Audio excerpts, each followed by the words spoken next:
Hey guys, Blocktrain here with another coin review, and today I wanted to talk about Icon, or ICX for short. Now this is a really exciting project. The best way that I can explain it is a cross between Ethereum and Arc. So they have their own smart contract platform, their own dApp platform, but they also want to connect blockchains, kind of have a plug and play kind of deal with blockchains. And the system that they come up with is it's solid. When I think about it, it makes a lot of sense. And I think Icon is in a really good position to succeed in the blockchain space, just because I think they're stationed in a very good place, which is South Korea. They have a lot of partnerships, a lot of institutional investors, a lot of hype and community knowledge around them within South Korea. And because South Korea is such a small, centralized country where, most people are in Seoul, and everything in Korea is very technologically advanced, I think they can advance faster and get awareness faster than most other projects elsewhere in the world. Sure, American projects and Chinese projects can get bigger and probably will get bigger than Icon. The fact remains that Icon will probably grow faster and grow better than these other blockchain companies, just because where they're trying to work is so small and centralized that they can really take that advantage, where most Koreans and Korean companies and blockchain companies have heard about the blockchain, or banking companies, insurance companies. They've heard about the blockchain. They want to make use of that technology. So you have a much more willing environment in Korea, which can really allow a project to grow faster than you can in a place like China or America, where there's a lot of bureaucracy, a lot of moving parts, too many people, and it's just harder, a lot more competition. That's why I think Icon is a really cool project in a really good space to succeed. So that said, let's get right into what exactly Icon is. Now keep in mind, this can be a little confusing, so please bear with me as I explain, and if you have any questions, please post them down in the comments so that I can do my best to answer you. Because even if I explain this right now, I'm sure there are some of you who will still be kind of confused, and that's totally understandable because it's actually really confusing how Icon works. And that's not necessarily a bad thing, let me just say that right off the bat. For a project this ambitious, for what they're hoping to do, it makes sense why the system would be so complicated. But once you really start to understand it, it's really cool and it makes a lot of sense. So the first thing I want to talk about is the Nexus. So the Nexus is basically just the Icon network. It's where everything else connects to. Icon is the connector for all these different blockchains, for all these different networks. And that's why they're in the middle. So I want to point your attention to communities. So communities they have examples here: research institutes, hospitals, universities, insurance companies. These are all well and good, but these are examples of private blockchains. For example, let's take hospitals. You can see why a bunch of hospitals would want to band together, make their own blockchain, and share information between there. It makes a lot of sense, a centralized blockchain between hospitals, so that even if one hospital burns down, you have the same info at another hospital so that the patients there aren't screwed. That said, Icon can also connect in public blockchains. So you could substitute this large community hospitals with something like Bitcoin. Just say you replace this with Bitcoin. And over here you have dApps, and you have these nodes that allow you to connect to those dApps. So that said, let's get into the different types of nodes and different types of the representatives and people and nodes involved within the Icon network. So you have 3 nodes within the Icon network. You have the C node, which isn't really an Icon node, and I'll get into that. Then you have the CREP, which is the connector between the community blockchain and the Icon blockchain. Then you have the citizen node, who is basically just a connector for dApps. You can make dApps and broadcast them from the citizen node, but they don't really have any governance power within the Icon ecosystem. So let's start by talking about the C node. Now the C node actually has almost nothing to do with Icon.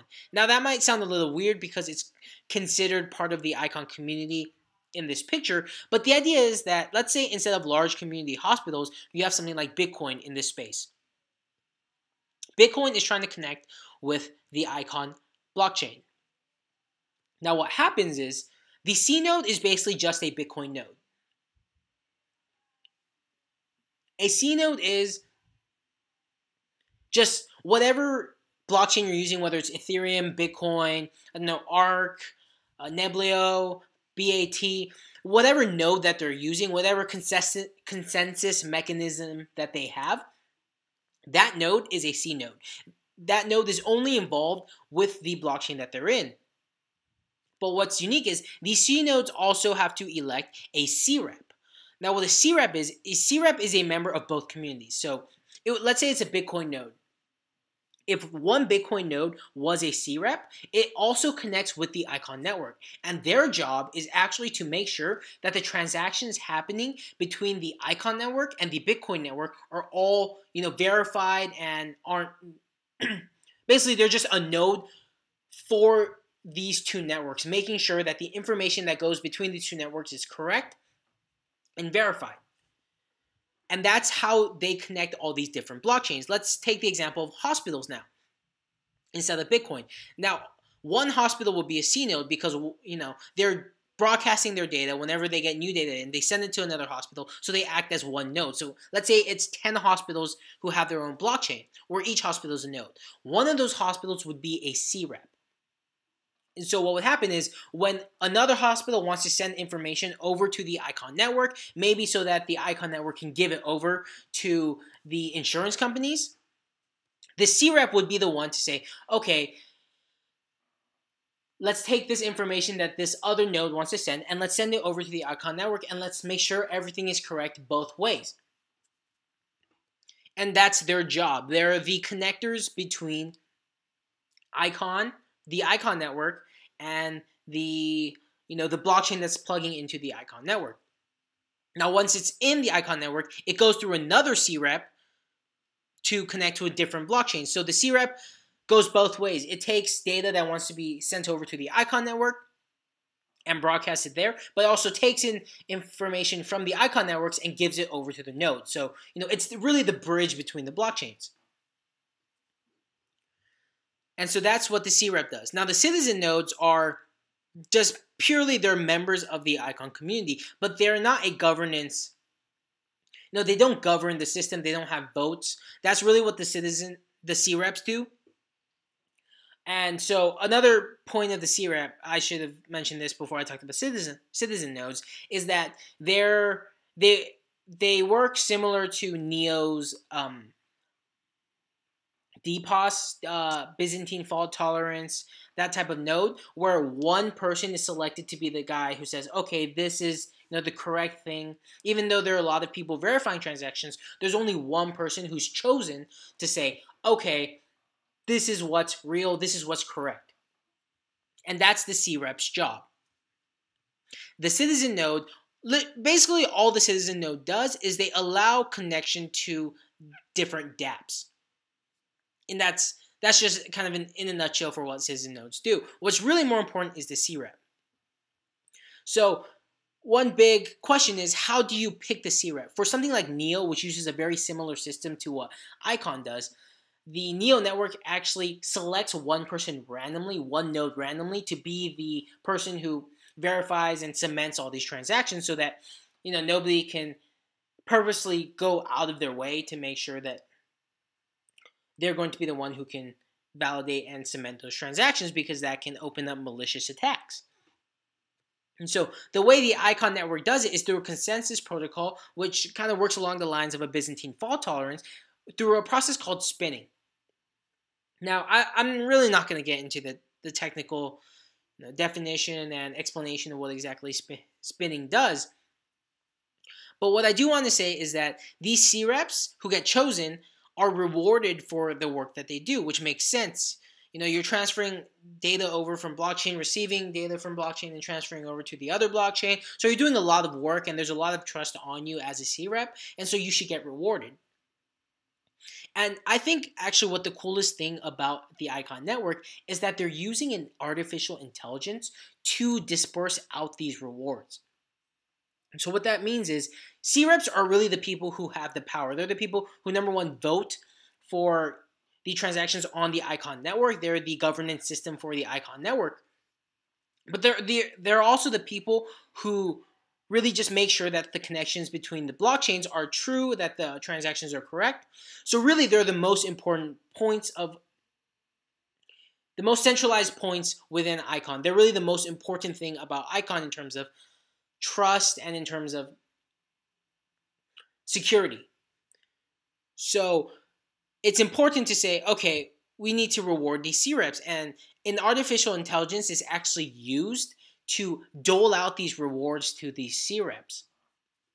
So this artificial intelligence takes all the information about how to keep a decentralized ecosystem and doles out rewards accordingly. And this is really cool just because it's, I think at least, it's the first AI run community, in the sense that the AI is trusted to maintain decentralization within the ecosystem in Icon. And that's absolutely revolutionary. That's groundbreaking. And Icon is working with some artificial intelligence companies. They have something called the Da Vinci.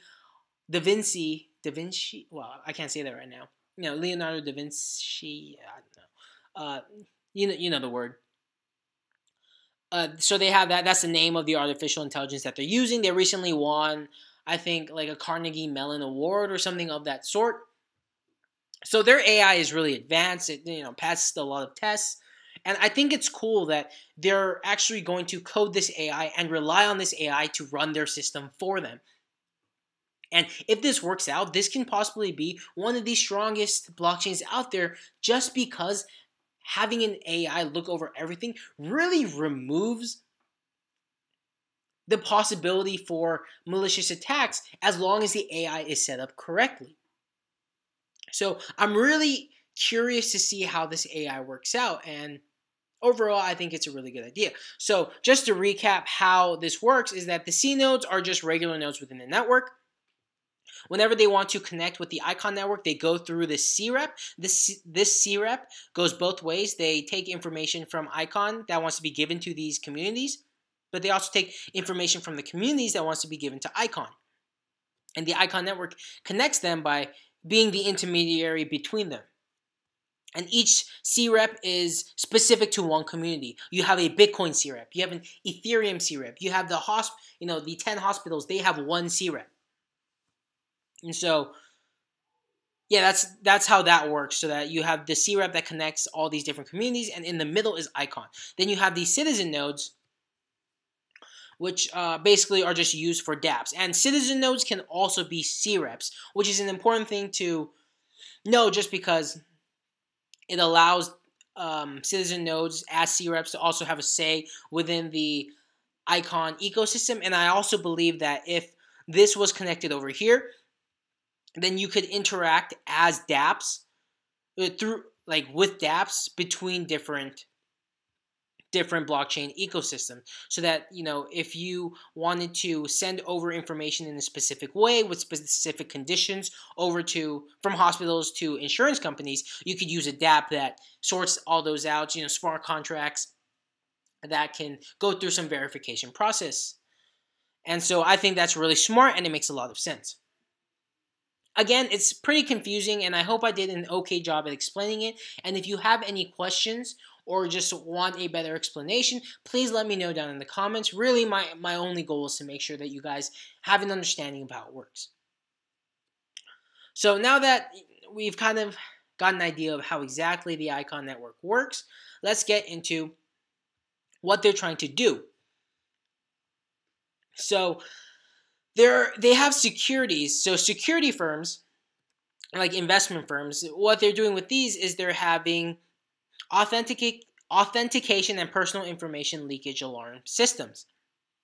So think like Equifax, those credit companies, or just security companies. They're just trying to optimize them with the blockchain and have them connect with each other through the Icon network.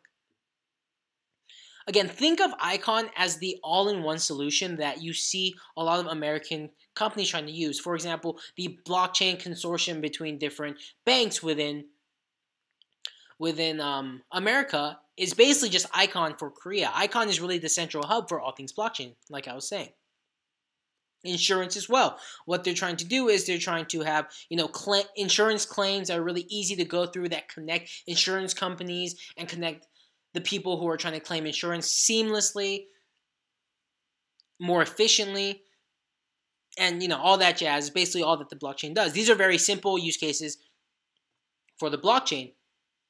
But what's cool about it is that you're connecting these insurance companies with the banks. You're connecting them with the security firms. That's really the beauty of Icon.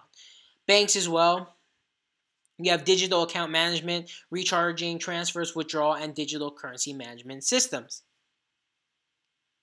So basically, just using blockchain, the Icon blockchain, and keep in mind that you can also, while you can also connect blockchains, you can also make your own blockchain on the Icon network.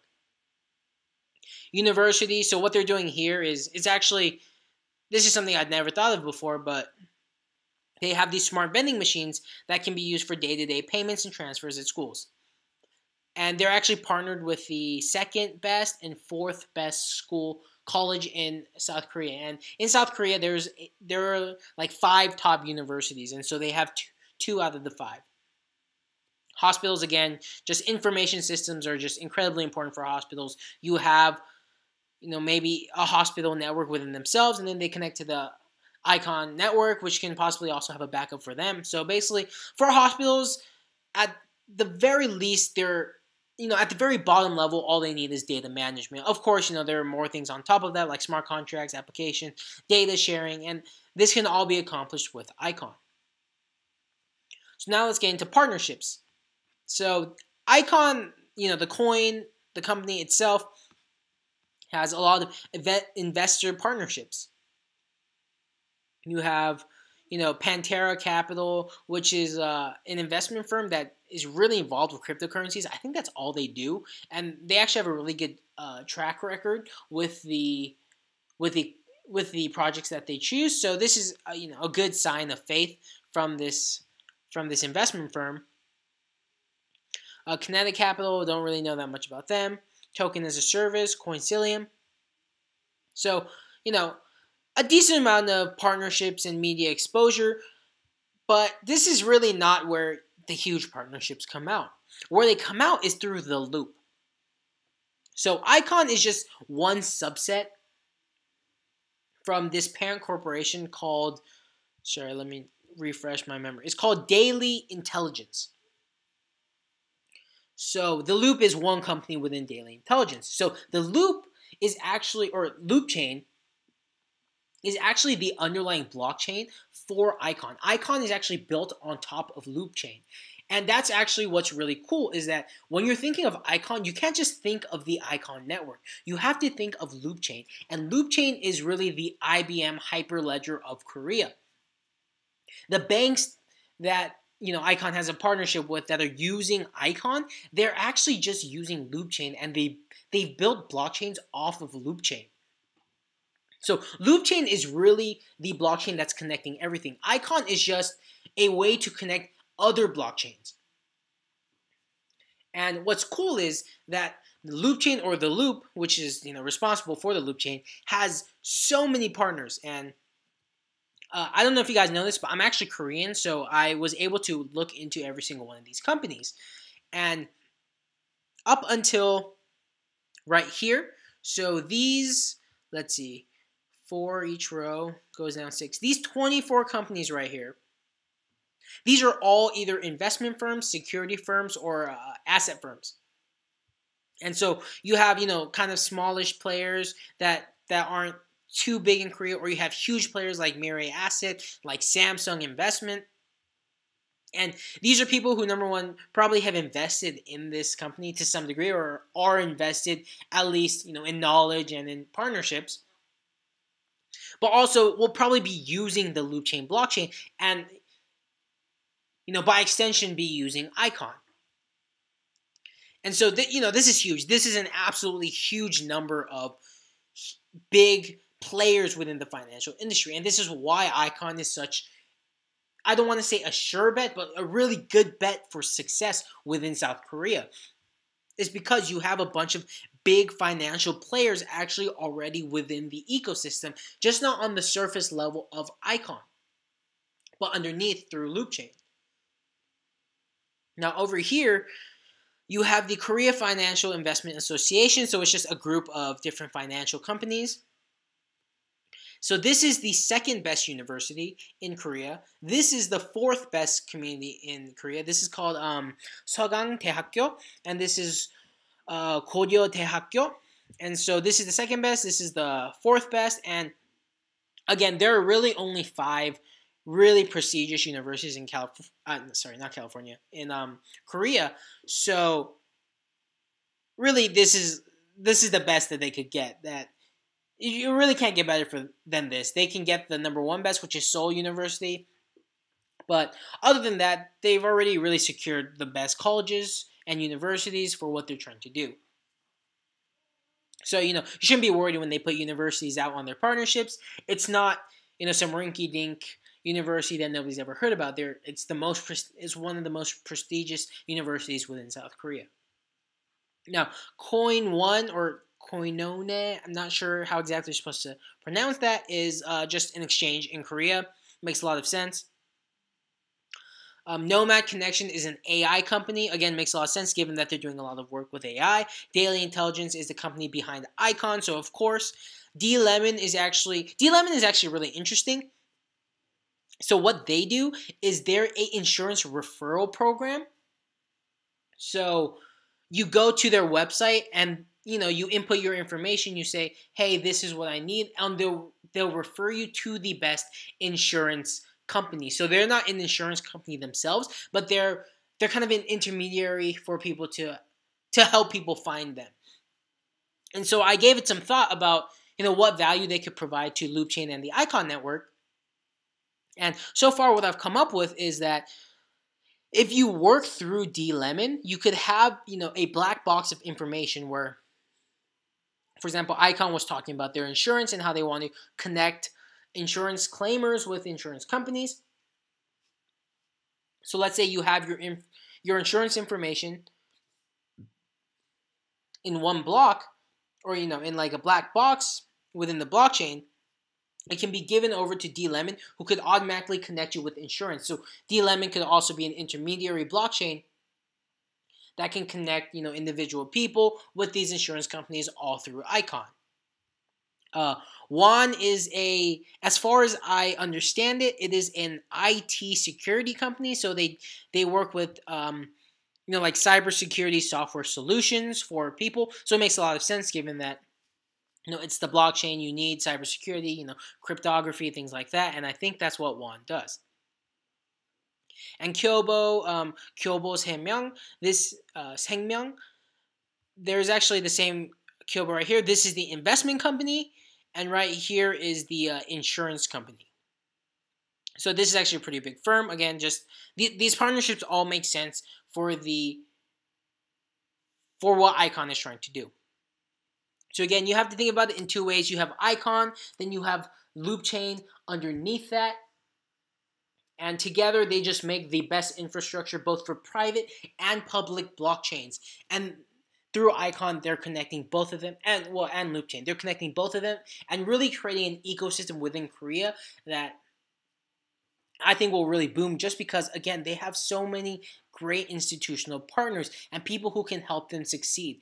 And one of their statements, the Icon dev team and the Icon team, was that other companies are trying to come up with infrastructure that any company can use. And that makes a lot of sense. But for something like Korea, I really like what the Icon team is saying, which is that we already have these partners. We have these people that we know we're going to work with. So we're going to build solutions for them. We're not just going to build all-in-one solutions that anyone can use, because when you build those solutions, there are always people on the edges where you didn't really build the functionality for these people because you didn't really think about them. You just thought about the basic needs of what most people would want.